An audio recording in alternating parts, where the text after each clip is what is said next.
ये इस कड़ाके की ठंड में नहाएगा तब इसे मजा आएगा। Oh no! मैं तो खूब हंसूंगी जब ये बर्फ वाला पानी से नहाएगा।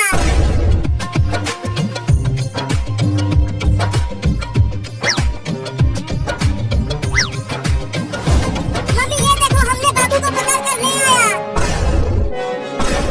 अब इसे जल्दी नहला दो। ले चलो इसे बाथरूम में। मैंने पहले ही बाल्टी में पानी भर कर रख दिया है। अरे आज रहने दो ना, कल नहा लूंगा। देखो ना आज बहुत ठंडी है। आज धूप भी नहीं निकला है। ठंडी के मौसम में धूप निकलता है कहीं। ले आओ उसे बाथरूम में। Oh no! चल चिंकिया। Oh no! मम्मी मम्मी मैं बर्फ बन जाऊंगा मम्मी। छोड़ दो मुझे। मुंह बंद रख। आज तो तुझे नहला के ही मानूंगी। 2 महीना हो गया है तुझे नहाए हुए। अब उसे रख दो नीचे। Oh no! अब तुम दोनों बाहर जाओ। मम्मी उन दोनों को भी तो नहलाओ। तुम खाली मुझे ही नहला रही हो। तुम्हारे पास उन दोनों का ही नंबर है। चलो अब नहाओ। रुको पहले पानी को छू कर तो देखूं कि कितना ठंडा है ये।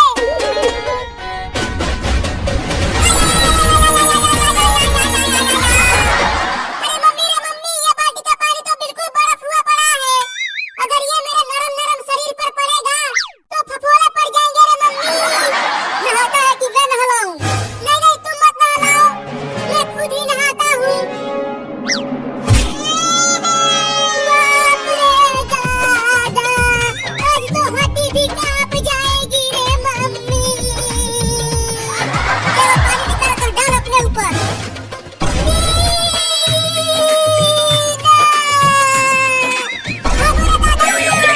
पकड़ पकड़ ये भाग गया। अरे चिंटू और चिंकी पकड़ो उस बदमाश को। तुम चिंता मत करो मम्मी, हम उसे इस बार रस्सी से बांध कर लाएंगे। चल चिंकिया।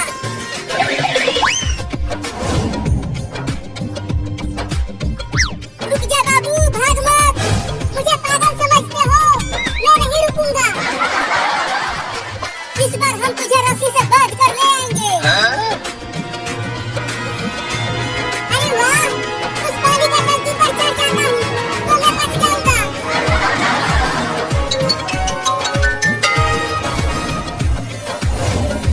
अरे चिंटू बाबू तो पानी के टंकी पर चढ़ गया। अब कैसे पकड़े उसे?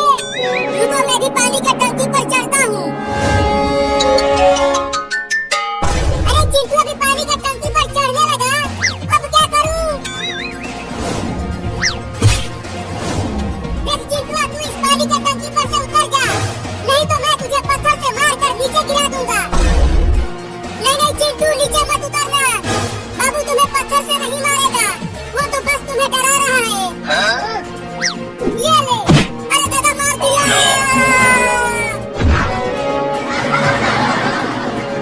तू तो बोली थी कि वो मुझे नहीं मारेगा। अरे क्या हुआ? तुम दोनों ने बाबू को अभी तक नहीं पकड़ा? देखो मम्मी बाबू पानी के टंकी पर ही चढ़ गया है। गया? और मैं जब इस पर चल रहा था तो वो मुझे पत्थर से मार कर नीचे गिरा दिया। गया? चल ऊपर जा पानी की टंकी पर से, नहीं तो मैं चढ़ जाऊंगी इस पर। नहीं मैं नहीं उतरूंगा, तुम मुझे नहला दोगी। अरे मुझे कई दिन हो गए हैं नहाए हुए, मुझसे बहुत बदबू आ रही है। जल्दी चढ़ो पानी के टंकी पर, वो ऐसे नहीं मारेगा। अब तुम बचोगे नहीं, मैं आ रही हूँ वहाँ। Oh no! बाप रे अब क्या करूँ? अगर मम्मी ने पकड़ लिया तो इस बार वो मुझे छोड़ेगी नहीं, नहला के ही मानेगी। Oh no! अब ये लो मम्मी। अरे गुदगुदी क्यों कर रहा है? रमजान मशरती तहरीक किसी भी माशरे में जो एक फ़र्द ख़ानदानी महिला और शहर बुनियादी किरदार अदा करते हैं। अगर फ़र्द सिलाहती थी और सच्चा हो तो इसके ताल्लुकात की बुनियाद में अदल पर होती है। इसमें ऐसे में अगर ख़ानदान में एक व्यक्ति नाम होता शोहर बीवी बच्चे और ख़ानदान के दीगर अफराद चचा मामू दादा दादी नाना नानी वगैरह भी रखते ना हो, उनके दूरी हो, हमारे इज्जत एहतराम और पानी को उगाने का जज्बा न हो तो घर की नाताल्लुकी माशरे में भी ज़ाहिर होती है। अगर घर में इत्तेहाद इत्तेफाक हो तो घर का सुकून माशरा को भी पुरसुकून बनाता है, वरना घर की नापाकी माशरत में झगड़ा फसाद और नफसा-नफसी पैदा कर देती है। ये वजह है कि अल्लाह ताला ने रमज़ान के रोज़े फ़र्ज़ किए हैं ताकि हम फ़र्द और माशरा तक़वा और अदब का नमूना बन जाएँ। इसलिए हर इस रमज़ान के हुक्म में ही ये बात समझा दी गई है। रोज़ा से तक़वा पैदा करना है। माशरे में तब्दीली, इंतखाब, इस्लाह, बेहतरी और तरक्की इस वक्त हो सकती है जब फ़र्द, ख़ानदान, माशरे की अहमियत और राब्ते के हवाले से मुख्तलिफ़ पहलुओं को ज़हन में रखें। मिसाल के तौर पर इस्लाम के निज़ाम इबादत में गौर किया जाएगा। ये गुलनुमात होता है कि निज़ाम इबादत जिसमें रोज़ा बुनियादी अहमियत रखता है, एक फ़र्द, एक ख़ानदान और एक इर्द-गिर्द के अफराद की तरबियत, इस्लाह, नुमाइश करता है और साथ ही इन सब में बाहमी ताल्लुकात, कोऑर्डिनेशन, इंटेंशन और यकजहती पैदा करते हैं।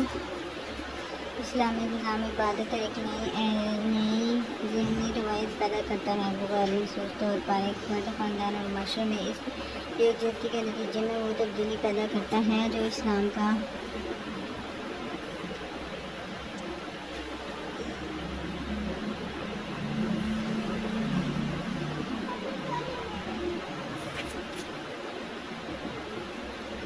इस्लाम के निज़ाम इबादत की बुनियाद नहीं है। महसूस एक फ़र्द या चंद अफराद एक ख़ास तौर से किसी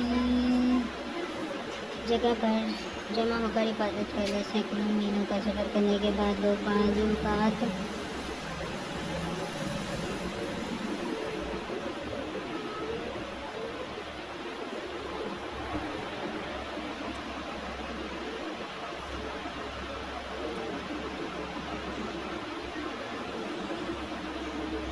ज़ियारत करते हैं, इबादत खानों में जमा होते हैं और अपनी इबादत को मुकम्मल करते हैं। इस्लाम का मकसद महज इनफरादी इलाही और इनफरादी रूहानी जज्बा नहीं है, बल्कि इस्लाम ये चाहता है कि एक ऐसे इज्तिमा पैदा की जाए, एक ऐसा माशरा पैदा किया जाए जिसमें हर फ़र्द को यकसा तौर पर इस्लाम के असूलों का, इक़्तिदार का और मकासद का पूरा इल्म हो और इस पर अमल भी कर सकें।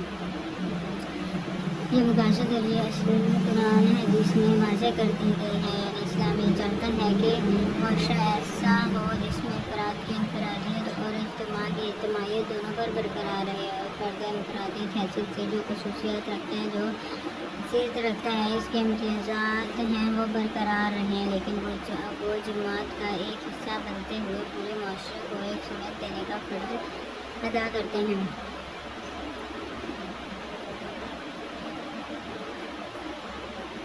माशरे में भी ये आइंस करना चाहता है। मसलन एक शख्स रमज़ान के रोज़ों की वजह से पाबंदी वक्त की आदत डालता है कि ऐन वक्त पर सहरी ख़त्म हो और ऐन वक्त पर इफ्तार की जाए, लेकिन अगर ये सब कुछ करने के बाद ऑफिस देर से पहुँचे हैं और दोपहर का वक्त ख़त्म होने से काफ़ी पहले उठ जाता है। माशरे में कॉन्ट्रेक्चुअल पीरियड और माहदा के तहत वो अशिया फराहम करनी हो उनके मेयार में फ़र्क करता है, तो इसकी ज़ाती नेकी का इस्लाम का कोई इज्जा नहीं होगा। एक हदीस से फरमाया गया है कि अगर एक शख्स रोज़े से हो और झूठ बोले या ग़ीबत करे या चोरी करे तो अल्लाह ताला को ज़रूरत नहीं है कि वो दिन भर भूखा और प्यासा रहे और ज़ाती इस्तग़फ़ार के तौर पर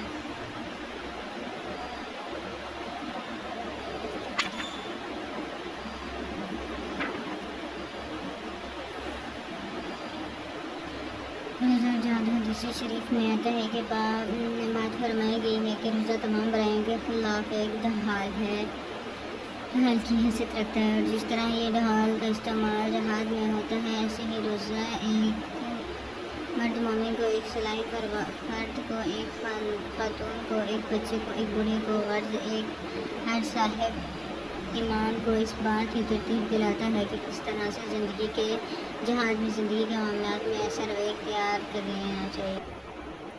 जहाज़ में ज़िंदगी के मामलात में ऐसे रवैया इख्तियार करें जिससे तौर पर जो जहाज़ रियासत रवैया का नाम है, जिसमें अल्लाह ताला की रज़ा के लिए मुसलमान अपना माल ज्ञान वक्त सलाहियत और सब कुछ लगा देता है और ज़िंदगी के तमाम मामलात में तमीर हैसियत तौर पर अमल की मदद रजी करता है। महीना मुबारक का पहला रमज़ाना सिर्फ भूख और प्यास ख्वाहिशात नफ्स के खिलाफ जहाँ था, रमज़ान मुबारक में मशर शरीफ और गुनाही के खिलाफ पहला जहाद मुतला भी था।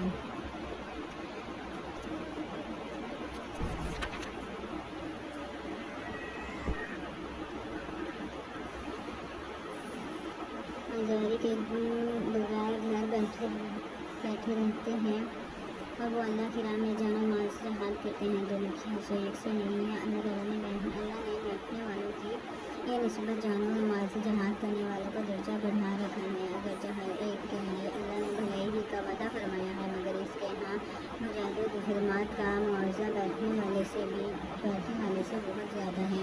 इस आयत मुबारक में कुरान करीम में अल्लाह ताला ने इस वाले हम तस्वीर को जोड़े इकट्ठा फेंक दिया गया कि मैदान जिहाद में शेर को कुफर के खिलाफ से होकर जान और माल के जिहाद करना असवाब है और किसी गोशा को सुकून से बैठ कर अल्लाह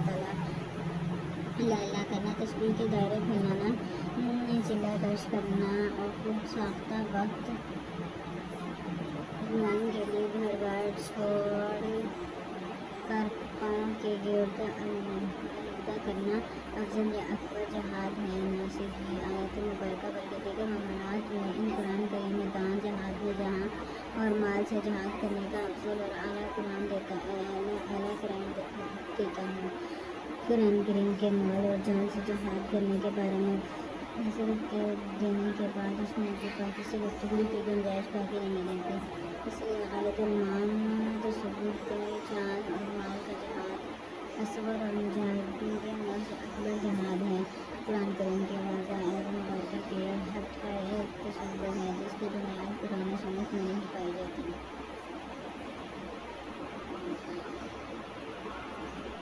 की सबीलिल्लाह की अज़मत और अफजल होने के साथ ये बात भी सामने रहनी चाहिए कि रमज़ान के दरवाजे इस अफजल जहाद के साथ साथ बहुत से मामलात से मुजाहिदीन और गैर तर्ज़ अमल के तौर पर करते हैं। इस सिलसिले में ताल्लुकात अफराद से निजात हाजिरीन में ख्वाहिशात के खिलाफ जहाद करने की तरकीब करता है।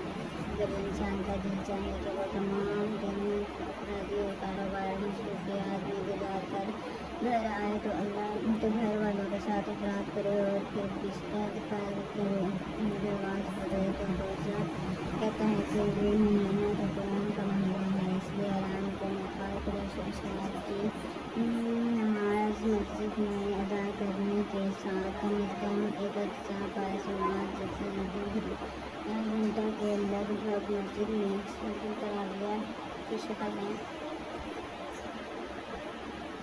आराम के खिलाफ जहाद करता हो, खुशी और इत्मीनान के साथ कुरान करीम की समाअत करके घर आता है और फिर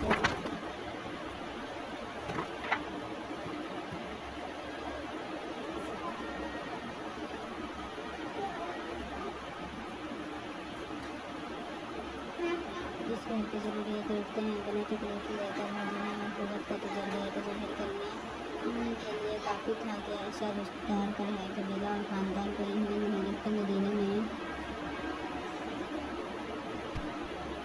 इस्लामी रियासत में जो मशरक़ी निज़ाम कायम किया था, फ़िज़ा मक्का के बाद इस निज़ाम को अमली सतह पर लाने और नाफिज़ करने का मामला दरपेश हुआ। फ़िज़ा मक्का का चैलेंज था और गर्मी भी था। गर्मी को लड़ाई कवाई बिजली का दौर करना फरोश और दीगर शरात पर नस्बत की बुनियाद पर खुद को दूसरों से तस्वीर करते